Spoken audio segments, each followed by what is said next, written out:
Esteban sa iyang gid ni gani arko-arko sa pasan mayong hapon. Oh, mayong hapon. Aling ko puhon sang Kapitan Don Esteban Lapos.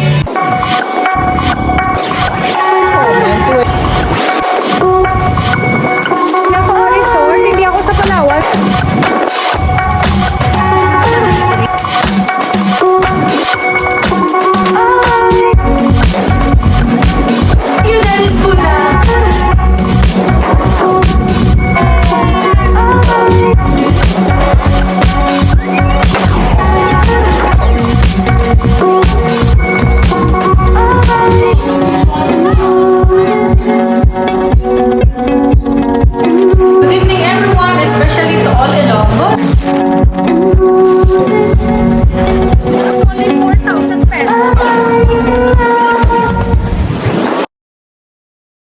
Sulod sa Don Esteban, Sinikway, kag pa San Lorenzo.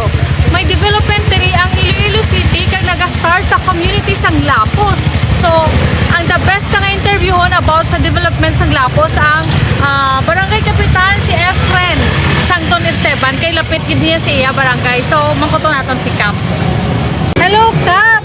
Nakita ko nga may development pala di ang Iloilo nga gin pa start sa Lapos. Cap, pwede mo ma-explicar ko ano ini? Bali, amo ini ang sa likod ni Subong. Oo. Amo ining pumping station. Oo. Pumping station nga mo solusyon sa problema nga baha nga ginakwanta di. Severe nga ginaagom sa perme. Oo, tama. O, ti Subong kapasalamat din kita sa atong pinalangga nga mayor kag sa aton congresswoman kag sa mga opisyal sa syudad nga nagatakid kag naningwa nga masolusyonan ining ginaproblemahan ta nga baha. So kapong matapos ini ano maka-avail ng mga barangay sa pag-improve sang baha? Ano nga mga barangay ang ma-improve ng ilang mga baha? So matutuod sini ang tubig ni gahalin ni sa babaw mo dito sa Lapas.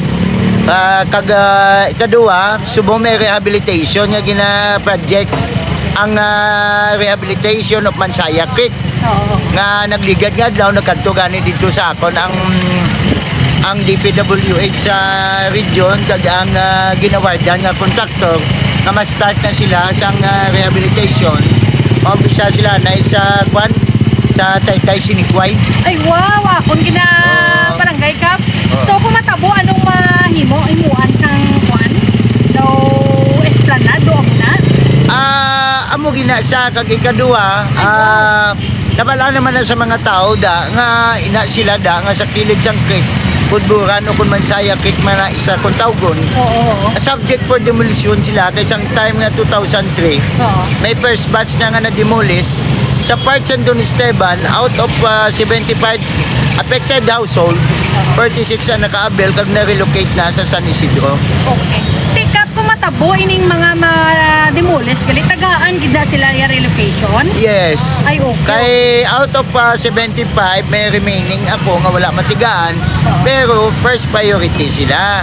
Pero sa subong base sa ako nabalaan nga aton nga ginahatag subong kwan hindi relocation site kundi condo type na nga kwan O kasosyal, na unit. hindi ni na makita ang condo unit nga nakap. San Isidro sa Haro. Pag-uko lang ni nabatian halin sa imo ka pa good Condo, news condo gid na. sa- Good news ginagali sa pumuluyo nato no kanami kid. So sige Kap, so kung matapos ini sa nulingan ang exact nga date nga matapos ining pumping aning sa pagbaha naton bala. So balaan mo ma'am base hindi man ako engineer. Oo. Naka-delay mo lang ang project kung halimbawa nga abi nila matigaan duta, Oo. hindi tubigon. Amo na kung kaysa naka-delay ang project. Kaya Okay. kape pa kung gaulan-ulan, di. Pero may target of completion na sila. Kung mag-operational na amo na naguro nga wala kita sang ba. Correct kid. Bao salamat kid Kap ka very good din kay Kap mo ni ang mapisan gid kay aktibo ini siya nga kapitan diri sa Don Esteban. Ti ano ang mambal mo sa imo mga pumuluyo Kap message mo sa ila? Ang sa akon na ya, magbinuligay lang. Kay balan mo, hindi ko na makaya nga ako lang isa. Sa subong ka ngay subong, ginakulang kita ka tubig, kapaningwa ang inyo kapitan. nga masolusyonan ang kakulangan sa tubig kagamoy na gani nga kay sang gabi nag-request ako sa MIWD nga maka-deliver sa tubig kag inaksyonan nila kay na may tubig nga gid-deliver kag gin-distribute naman sa tao kag may tubig pa nga unay dito sa tangke. Kita mo lang amo ni ang kapitan nga nagahulag gid dyan sa problema sang Pumuluyo. The best gid dyan si Kap. Thank you very much, Kap. Okay. Hindi mo kapatok kung sakot kaya tungkol hindi makuha to ang kahoy nga nagatukod. Pero kung tutubo lang Dong, may hapon. Ma-video lang ko din sang ginaubra nga kwan, pumping station sang Lapos.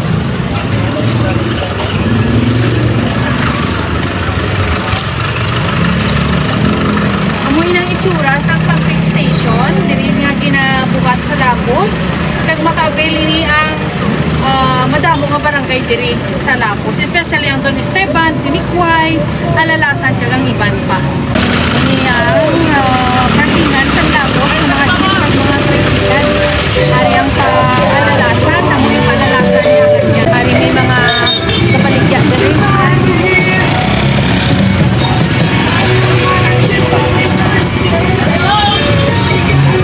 Vendors natin nga nag-aaral sa kilid sa high school. Manami kay malapit na ang baklan sang mga Pumuluyo sang ilang kinanglanon. Amo ning natawag nga pumping station ang Balikap nga mo ining ikabutang nga diretso dito sa may baybay. I-pump ang tubig kag para wala na sang baha diri sa Lapos, especially diri sa atubang sang high school. Kita naman tatako-tako no ginaumpisahan na ni Subong.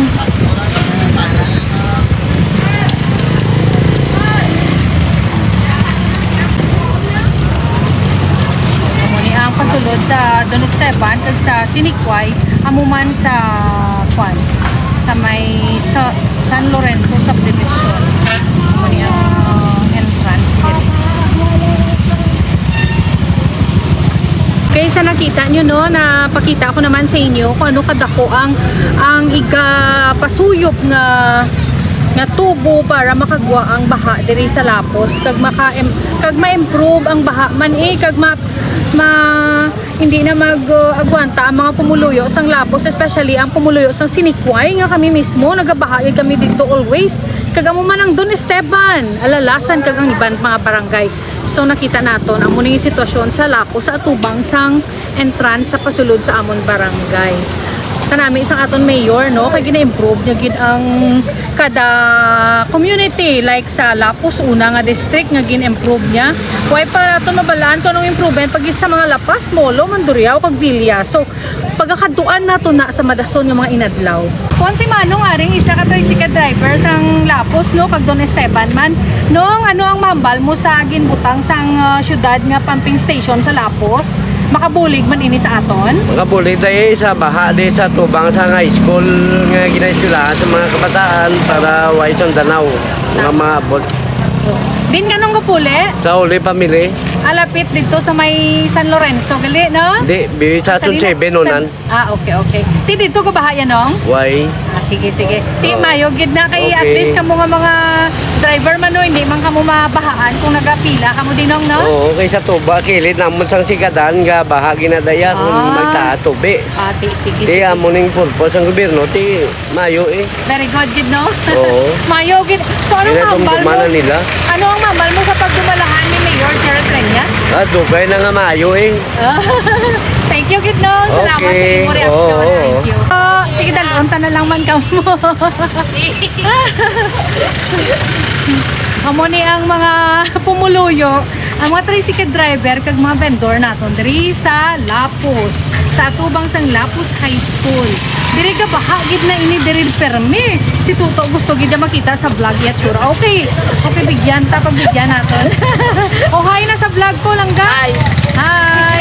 O amo na ang pumping station nga pagabutang sang aton nga gobyerno para hindi na magbaha diri sa Lapos. Ara na umpisahan na dalag ko ang tubo nga halin diri palusot na dito karon ipakita ko man sa baybay nga ibuga dito ang baha. Amo ni ang Lapos High School na. Kag dira ako nag-graduate. Kanami sang mga baligya gadi diri sa tubang sa Lapos. May mga ano Amo ni may mga juice kag mga shumay. Hi to. Oo na. Amo ni aton mga mapisan nga tricycle driver. Sige man kuton ta na lang ka. Asa tricycle driver ano gid ang problema sa mga sikat driver abi dili sa Lapos? Duway man, mama. Okay man? Ate, very good si Toto. Thank you, good. Okay, Oh, okay.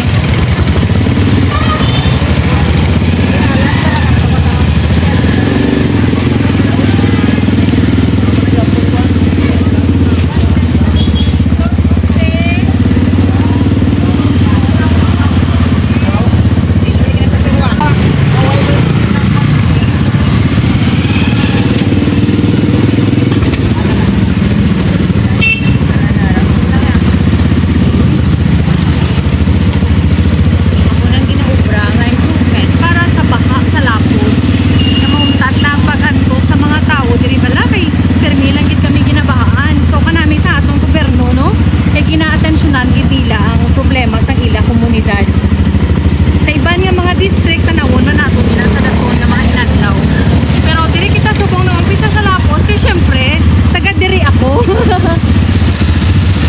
Kung ano kalaba no na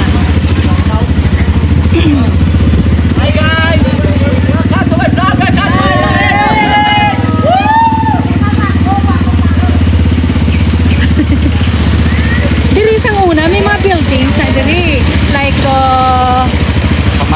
Juan Police Station kag Lapos Health Center kag may panimalay na diri kag daw isa ka plaza nila na dula gid kag ang isa ka barangay hall pero may maayo man nga pag tukudon that's why nga nadula ina so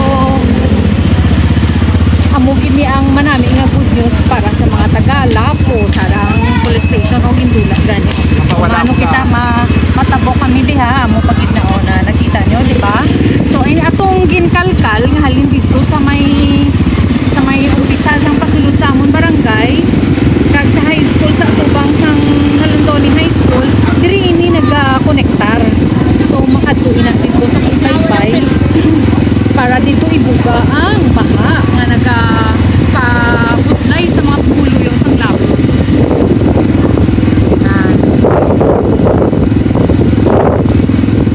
Amo naman isubong ang ano nga barangay na diganitay? Alondoni Estate nga nagapagwa kita na sa Baybay. Diri kami na di actually ga permi na naara na una. Nakita nyo to? Nan ara o. Nan amo na ang ending sinakna. Diri ginang ending. Amo na og kami anay. So nakaabot na kita diri subong sa barangay Halandoni Estate nga pagwa na sa may Baybay. Kag ginpakita naman naton samtang nagalakat amon motor no nga ini bala o. Nan ini amo ni ang diretso sa pagagwaan sa tong mga dlagko to bala nga kwan nga pumping materials para nga magwa ang baha halin dito sa mga barangay sang Lapos. So amo ni diri na magwa sa river. Dali lang kay ano ko pagid. Na kay naano na siya. Nasudla na sang tong tubo nga guma nga dako-dako. Then mapagwa ini diri siya mapagwa sa may Baybay. Buo na da siguro, buo na di.